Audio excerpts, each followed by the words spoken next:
Hello friends, मैं हूं Debashish. Motivation to read में आप सभी का स्वागत है। हम इस चैनल पे लेके आएंगे हर तरीके के बुक्स का रिव्यू, लाएंगे कुछ लर्निंग लेसन्स। चैनल को सब्सक्राइब नहीं किया है तो प्लीज़ से सब्सक्राइब कीजिए, लाइक और कमेंट जरूर कीजिए अगर आपको हमारे वीडियोस पसंद आते हैं। बेल आइकन को दबाना मत भूलिएगा, इससे आप हमारे वीडियो सबसे पहले देख पाएंगे। तो चलिए वीडियो को शुरू करते हैं। Thank you so much.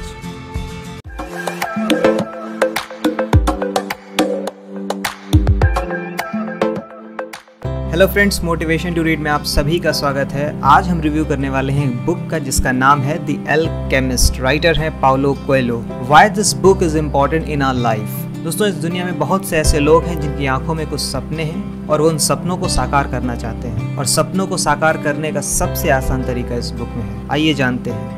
ये कहानी हमें अपने दिल की आवाज़ सुनने और अपने जीवन में बिखरे हुए चिन्हों और शकुनों को पढ़ने की और स्वयं अपने सपनों को पूरा करने के लिए एक प्रयत्नशील रहने की कला सिखाती है। चलिए कहानी को शुरू करते हैं। लड़के का नाम सैंटियागो था। वह भेड़ें चराता था। शाम हो चली थी तो पास के एक गिरजाघर में एक सिकामोर ट्री के नीचे सो गया। रोज की तरह उसे वही सपना आया और रोज की तरह उसका सपना पूरा होने से पहले उसकी आंख खुल गई। वह अपनी भेड़ों का ऊन बेचने तरीफा के लिए निकल पड़ा। अचानक उसे याद आया कि तरीफा में एक बूढ़ी औरत है जो सपने बांचती है। वह उस औरत के पास जाता है और अपने सपने को विस्तार से बताता है। उसने बताया कि सपने में एक बच्ची आती है और उसकी भेड़ों के साथ खेलती है और अचानक उसका हाथ पकड़कर पिरामिडों के शहर मिस्र ले जाती है, और जैसे ही वह खजाने की ओर ले जाती है उसकी आंख खुल जाती है। वो औरत उससे कहती, मैं खजाने के बारे में तभी बताऊंगी जब उस खजाने का 10वां हिस्सा तुम मुझे दोगे। लड़का मन ही मन खुश हो जाता है और राजी हो जाता है। तो वह औरत उसे बताती है कि इजिप्ट में पिरामिडों के बीच एक बहुत बड़ा खजाना है, इसलिए तुम्हें वहां जरूर जाना चाहिए। वो लड़का सोचा कि कहीं यह औरत ठग तो नहीं, और यह सोचकर वह बाजार के लिए निकल पड़ा। एक बेंच पे बैठकर किताब पढ़ने लगा। तभी एक बूढ़ा आदमी उसके पास आता है और उस लड़के से बात करने की कोशिश करता है। लड़के का मन उदास था तो वह बात नहीं करना चाहता था। तभी वह बूढ़ा आदमी उससे कहता है, मेरा नाम मेल्ज़ेवेक है और मैं सलेम का बादशाह हूँ, और मैं तुम्हें तुम्हारे सपने के बारे में बता सकता हूँ, लेकिन मैं तभी बताऊंगा जब तुम अपनी भेड़ों का 10वां हिस्सा तुम मुझे दोगे।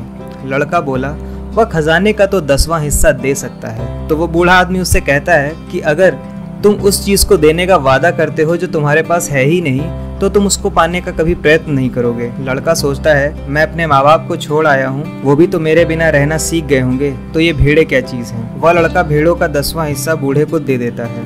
तब बूढ़ा आदमी उस खजाने को पाने का रहस्य बताता है कि जब तुम वास्तव में किसी वस्तु को पाना चाहते हो तो संपूर्ण सृष्टि उसकी प्राप्ति में मदद के लिए तुम्हारे लिए षड्यंत्र रचती है।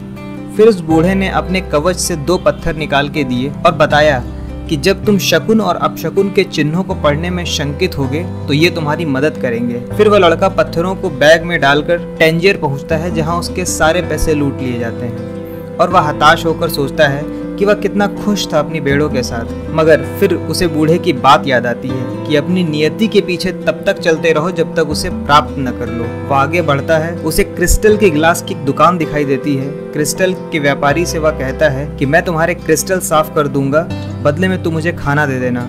व्यापारी उसके काम से खुश होकर उसको नौकरी पर रख लेता है। समय के साथ साथ व्यापारी को वह अच्छे सुझाव देता है, जिसके कारण व्यापारी का धंधा बढ़ जाता है। महीनों काम करने के बाद लड़के ने काफी पैसा इकट्ठा कर लिया था। फिर उसने व्यापारी से पूछा कि मिस्र यहाँ से कितनी दूर है। व्यापारी ने बताया कि एक लंबा रेगिस्तान उसको पार करना पड़ेगा। उसका मन फिर उदास हो गया। उसे लगा कि वह अपने सपनों को नहीं पूरा कर पाएगा, इसलिए अब वह वापस स्पेन जाएगा और भेड़ें खरीदेगा। फिर उसे बूढ़े बादशाह की बात याद आती है और वह सोचता है, मैं अपने सपने के 2 घंटे और करीब आ गया हूँ। फिर माल गोदाम में वह एक अंग्रेज से मिलता है जिसे अल्केमिस्ट की तलाश थी।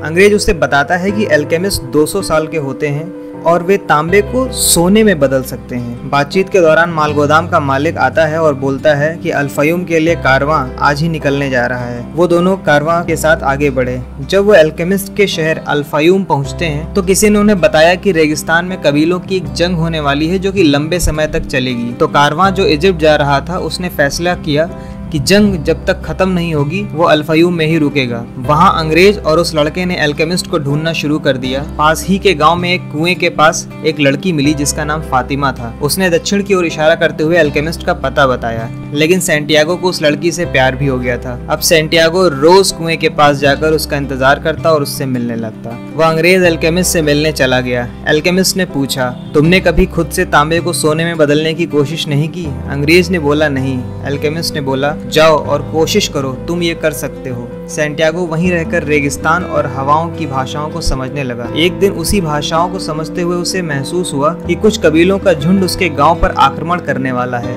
उसने यह बात गांव के सरदार को बताई। सरदार ने कहा कि अगर यह बात गलत साबित हुई तो तुम्हारा सर कलम कर दिया जाएगा, और उसने अपने सिपाहियों को युद्ध के लिए तैयार किया। सैंटियागो की किस्मत अच्छी थी। अगले दिन कबीलों ने गांव पर हमला किया और तैयारी होने के कारण गांव वाले जीत गए। जीत के इनाम में सैंटियागो को कई सोने की मोहरें और गांव के सलाहकार की एक पोस्ट भी दी गई। सैंटियागो सोचता है कि अब उसके पास खजाना भी है, नौकरी भी है और उसकी प्रेमिका फातिमा भी। वह उसी के साथ शादी करके वहीं रहेगा। जब ये बात उसने फातिमा को बताई तो उसने बोला, मैं तुम्हारे सपनों की भागीदार हूँ जिसे तुम नियति कहते हो, इसलिए मैं चाहती हूँ कि तुम अपनी मंजिल की ओर आगे बढ़ो। सैंटियागो का मन दुखी हो गया क्योंकि वह फातिमा से बिछड़ने जा रहा था।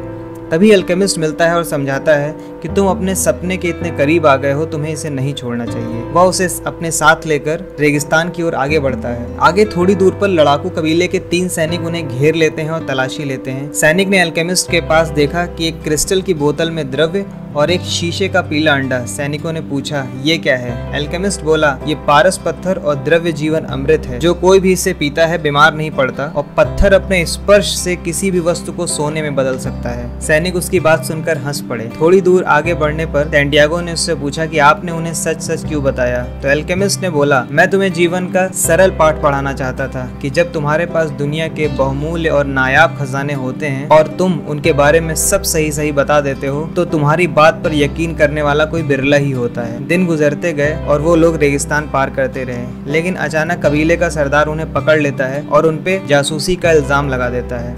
सरदार से बचने के लिए एल्केमिस्ट सरदार से बोलता है, ये लड़का बहुत बड़ा जादूगर है, ये अपने को हवा में बदल सकता है और आपके सारे टीलों को उड़ा सकता है। सरदार बोला, 3 दिन का वक्त तुम्हें मिलता है, अगर ये लड़का हवा में खुद को नहीं बदल पाया तो मैं तुम दोनों को खत्म कर दूंगा। सैंटियागो ये सुनकर काफी परेशान हो गया और एल्केमिस्ट से कहा, मैं खुद को हवा में कैसे बदल सकता हूँ? एल्केमिस्ट ने उसे समझाया, तुम्हें ये करना पड़ेगा क्योंकि अब ये जिंदगी और मौत का सवाल है। अपने अंदर से डर को निकालो और कोशिश करो। तीसरे दिन सैंटियागो एक टीले पर खड़े होकर रेगिस्तान, हवा और सूरज की भाषाओं को समझने लगा और तूफान को लाने में कामयाब रहा। सरदार ये देखकर उन दोनों को छोड़ देता है। कुछ दिनों के सफर के बाद एल्केमिस्ट एक आश्रम पहुंचता है और तांबे को सोने में बदल के दिखाता है और थोड़ा सोना वो सैंटियागो को देकर कहता है कि अब तुम पिरामिड की ओर बढ़ो। पिरामिड पहुंचकर सैंटियागो खुदाई करना शुरू करता है, मगर उसे कोई खजाना नहीं मिलता। तभी कुछ लुटेरे आकर उसका सारा सोना भी छीन लेते हैं। उन्होंने खुदाई देखकर बोला कि शायद इसके पास और भी खजाना होगा। वो उसको मारते हैं और खजाने के बारे में पूछते हैं। सैंटियागो दुखी होकर अपने सपने वाली पूरी बात बता देता है। लुटेरे का सरदार जोर जोर से हंसने लगता है और कहता है,